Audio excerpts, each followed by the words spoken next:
As women, we all have the dreaded to-do list, and oftentimes this to-do list includes things for ourselves that we can never quite seem to get to. Well, my guest today is the author of Suffering in Comfort, Denise Hansard, and she's here to help us put ourselves first. Denise, thanks for being here. Oh, thank you, Kristen. I really appreciate it. So what is the issue that women have with putting themselves at least higher up on that list of things to do? Well, most of us believe that we have to come last in life as women. We've learned that we take care of everyone else. Our husbands, our kids, our work, everything in life, we put ourselves last. And what I teach my women to do, my clients, is to basically look at it as not a vain thing to do, because that's how we think about it. We determine that this is vanity. If we put ourselves first, we're really being selfish. And what I tell them is it's kind of like that airline announcement that you have. You have to put the oxygen mask on yourself first in order to give to others, to take care of everyone else. And what's the cost of that? I mean, if we're always putting everyone before ourselves and we can never get to anything that's important to us, Yes. Where does that leave us? It leaves us depleted, totally. I had a woman that she felt that she could have it all, basically. She was working in the corporate world as a director of operations and finance. And she came to me saying, Denise, I need to up-level my game in my management because I can't seem to do that. And so what was happening is that when things would go wrong at work, because she wasn't taking care of herself, she would blow up. She would blow up at the team, at her boss, then she would take it home to her family, to her kids. And she has a daughter that's extremely sensitive. And she said, I need to learn how not to crush her soul in anything that I do. And so what I told her is, I said, you know what, you have to begin taking care of you before you can take care of anyone else. And that's what we taught her how to do. I said, stop and think about what you're doing for yourself first. And she said, I'm not doing anything for myself. And I said, let's break it down into what you're doing at work. I said, do you sit at your desk and eat your lunch and work while you're having your lunch? And she goes, yes, I do. I said, stop, just stop. Get up, go take a walk, get away from the environment. And she said, okay. And I said, and so when you go home in the evenings, what do you do? And she said, well, I'm exhausted by that time, so I just zone out in front of the TV and watch reality TV shows. And I mindlessly put food into my mouth. And I said, great, let's stop that pattern also. Let's choose something different. And that's what she did. So she started taking walks during her lunchtime.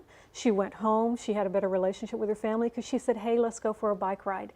Let's have that time together. She lost 10 pounds in 3 months. You know, it's so important what you're talking about because Yes. it really is these simple steps. So one of the choices that I make, I have 4 kids myself, is, I stopped getting email on my phone. So on the weekends, I don't check my emails. I just take a break from it, and I have a different phone line for the office than I do for home. Because when you're an entrepreneur, things kind of bleed into your life. So it sounds like what you're recommending is to pay attention to the boundaries Yes. in your life so that you create a space for yourself. How important is it to understand what type of space you need and to intentionally create it? The way that I view it is we have to learn how to say no. That boundary alone will give us so much freedom in being able to choose what we really do want. Most people feel that there are a couple of choices they can make in life. They can say yes, they can say no, or they can just not do anything. It's kind of that wobbling routine that they go through. Maybe the question will pass, right? Exactly. And then when it does, that opportunity passes for them, they wish that they had taken up on it, taken it up on that offer. They wish that they had said yes to it and not missed the opportunity. And then they begin to blame others or feel guilty about it or something like that. So first and foremost, for most of us, it's kind of like learn when your gut begins to talk to you, and we all have that, even men have that. It's that instinctual feeling inside of, oh, this is not exactly right. Listen to that. Say no. Say, let me get back to you. Just a couple of steps that you can do so that then you can go get in touch with your body by taking that walk, getting your breaths, because we've cut off the oxygen that Right. we usually have, and get the creativity back in your life. It's interesting because I think that we are taught to just say yes to everything. Exactly.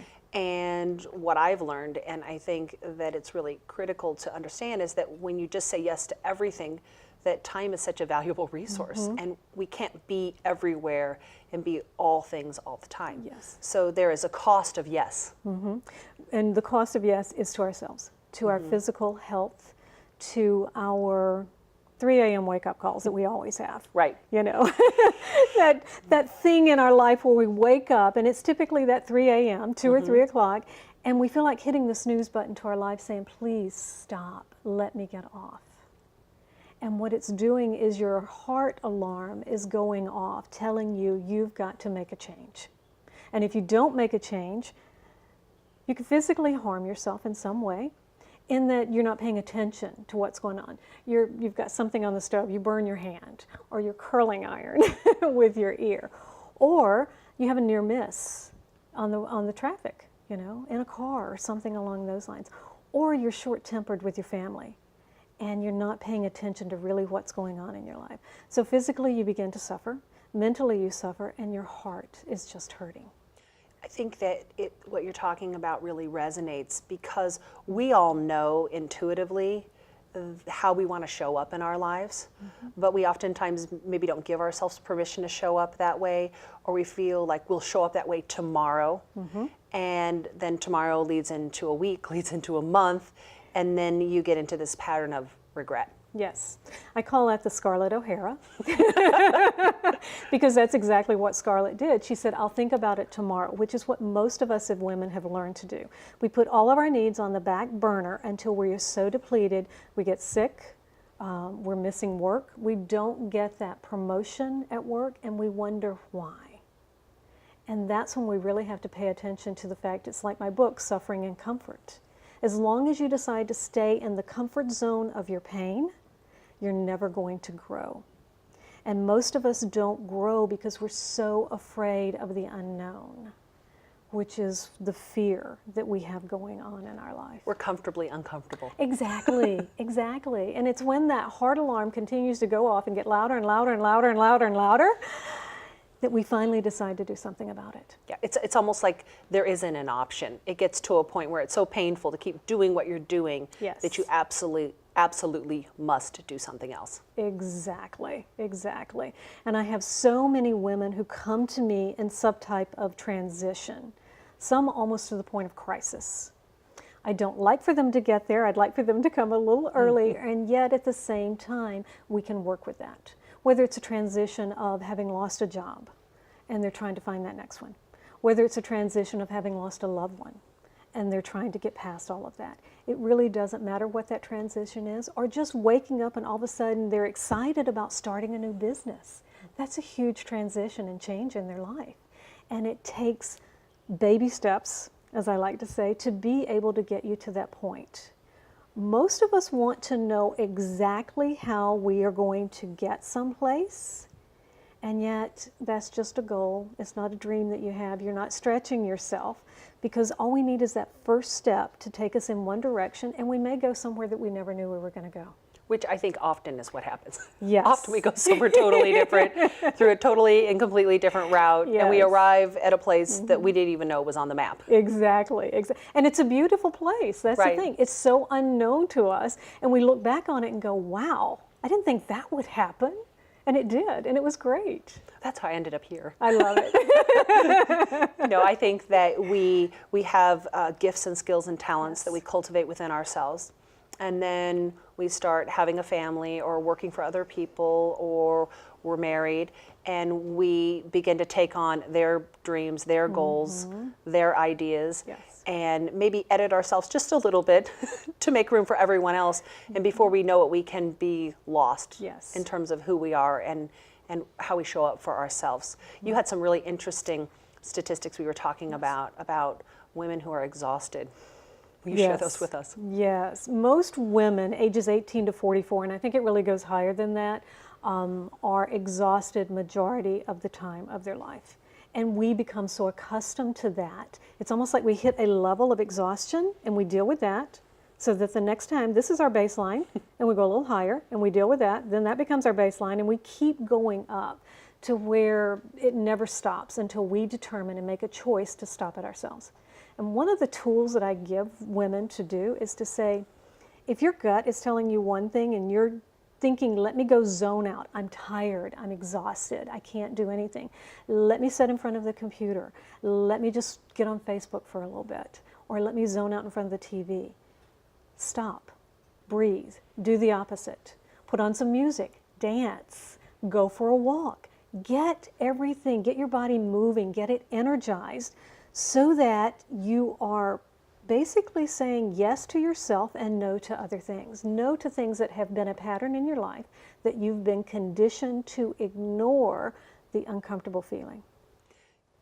It's important to note that electronic outlets, Yes. television, iPads, mobile devices, and then all the software, social media, things like that, that actually drains us of our energy. We may feel like we're going there to get energized, but it actually, studies have shown that it can be quite depleting in terms of just how our mind operates, our ability to get to sleep at night. So it's tempting, but I think you're right. It's more important to be out in nature, to connect, to breathe, and to get that clarity that comes from it. Yeah, to really get grounded in yourself again. It's interesting because Salary.com had a statistic out there that said 64% of people in the workforce spend an hour a day minimum on unrelated sites to work. And most of those are Facebook and LinkedIn. And the higher educated you are, the more time you waste. Do you think it's because you feel like you're already competent, and so you have the luxury of extra time to just hang out there? You know, I think maybe for some people that could be it. For others, I think it's a procrastination method that they have, which is a method of fear. They're afraid to complete that project. They're afraid of thinking about the conversation they need to have to get a raise, to get that promotion. They're afraid of starting their own business. They're afraid of having that conversation with their significant other. So you talk a lot about fear in your work. What is the impact or role of fear in our ability to feel good about our lives? Let me put it like this. The National Institute of Mental Health says that 90% of the things that we fear are insignificant. And 60% of the things that we fear never take place. I believe that. Yeah. I mean, Mark Twain said it best when he said, my life has been filled with terrible misfortunes, and most of which have never happened to me, you know. So we make it up in our head is what we do. A lot of people say, well, I'm fearless. I've conquered that. And that's not our goal. Our goal in life is to look at fear, use it as a motivating force, make it your friend and not your foe.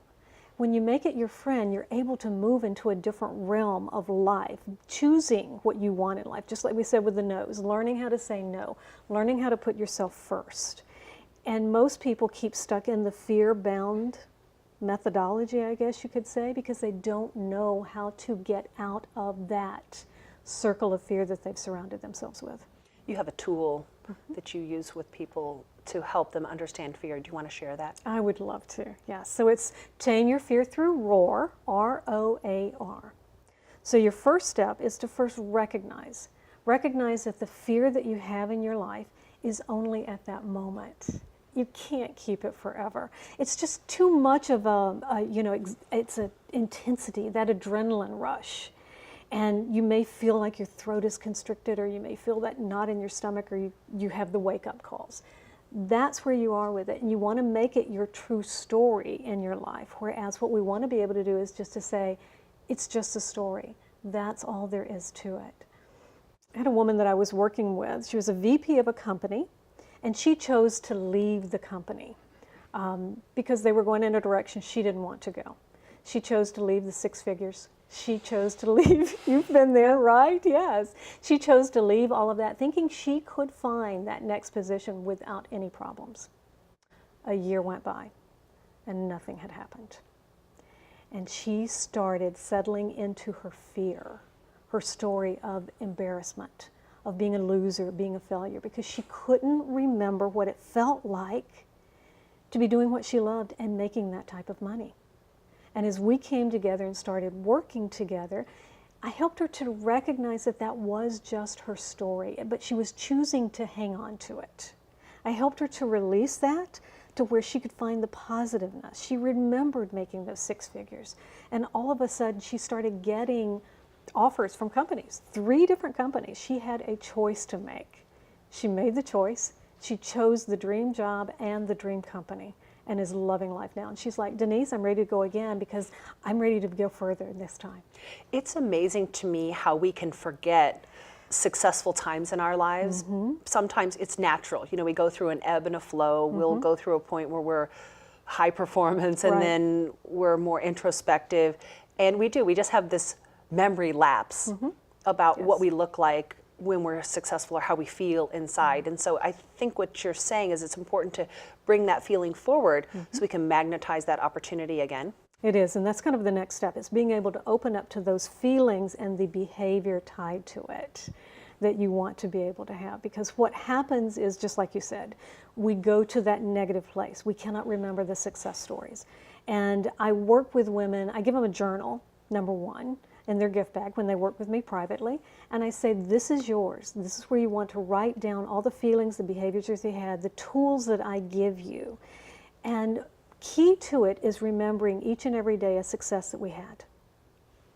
And that's what it's about. Because when we get into that open up, so it's recognize and then O is the open up, we begin to open up to the feelings we have with the fear that's in our life. And we want to be able to say, what is my pattern? What is going on at this step? And to recognize that if we write it down, get it out of our head, out of our body, we can dissipate the fear that's with it. I had a woman that she came to me and she said, I'm signing up for a year because it has nothing to do with the money. My fear is I won't achieve everything that I want to achieve. I love the idea of writing things down. I've used that tool so many times in my life where I write things down and then oftentimes I'll just tuck it away. Yes. And then 6 months later, a year later, I'll come back and I'll be like, everything happened that I wrote down. And then extra stuff happens. So it is such a great transformational tool, is not only to be aware of what's coming up for us, but also what we want to attract or bring into our lives. Always, which kind of takes me to the next step of the A, of accept in the ROAR process, because you have to accept that you can make a different choice, that you can do something different.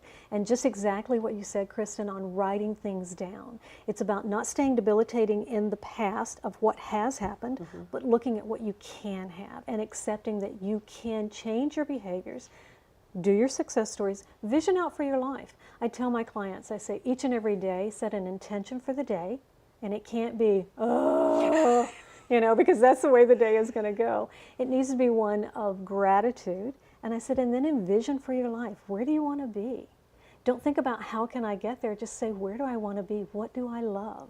And you write all of that down. And I have several journals like that. And I go back and look and go, wow, it happened. I like to write down big, bold things too. And then at the end, I'll say this or something better. Exactly. Because sometimes even what we envision for ourselves, we can have even far beyond that. You know, I know that when I look back over the path of my own life, a lot of things have happened for me that I didn't even anticipate in a much better way. So I'm always glad I add that little this or something better. And I tell them that also. I say, put this down because you know what you want and there's more to come. Wouldn't you love to have more?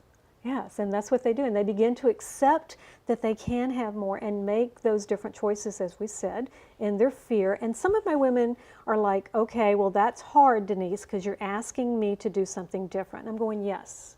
I said, the biggest thing is to notice your thoughts and how your behaviors come. And I said, you've allowed your brain to atrophy. We exercise our body, we exercise our skill, our craft, and yet we don't exercise our brain in the manner of choosing the thoughts that we want to have. And that's the key with this one. And being able to write things down begins the process of choosing our thoughts and accepting it. So the word roar, the last R. The last R is a twofer, okay? Because you got to have both. It's release and replace. So you need to release the old to replace it with the new. And as I'm training my clients to do this, they're going, I feel as if I'm faking this, Denise. And I go, great, you're in the right place. Because you're beginning the process. I'm asking you to change your thoughts, to change your behavior, and your emotions have not caught up yet. And that's where we want to get you so that you can begin to feel that it's really going to happen for you. And so that's where I have 3 tools that I use with my clients on how to notice their thoughts to be able to release. One I can give you. Great. It's about handling life. Okay, so imagine a doorknob. Okay. Okay, you have a doorknob that you're constantly opening and closing. Okay, so what happens is that once you touch that doorknob or the handle, you want to pause for a minute, notice that process of what you're doing, whether it's your car door, whether it's a cabinet door, whether it's your front door, it does not matter. And breathe into it and say, how am I handling my thoughts, my behaviors? So you're bringing immediate notice to your thoughts and what is going on with you. And at that moment, you can go, I'm good, I'm bad, I could be better, and make a different choice with things. So that's what I do with them. And when they're able to put just that one tool with the other 2 into their life, all of a sudden it's like, I get it. I get it. This is what it's about. It's about releasing the old and replacing it with the new. Noticing that you can choose the thoughts that you want, use the tools that are given to us. Instinctually, we know a lot of things, but we need someone that knows us a little bit better. I had a coach that she told me one time, she said, Denise, look up. And I went, okay. And she said, can you see your eyebrows? And I went, no. And she said, I can. I can see the true potential in you. And that's what it's about, investing in you, going through the process, recognize fear is just a state of being, open up to some feelings that you have and notice the behaviors that you have, accept that you can change that feeling and your behaviors, and then release and replace. Most people will just release, and then they'll go back to the comfortable thing that they knew before because they didn't replace it with anything else, because the replacing is the hardest thing. Denise, thank you so much for being here with us and sharing your wisdom. I appreciate it, Kristen. Thank you.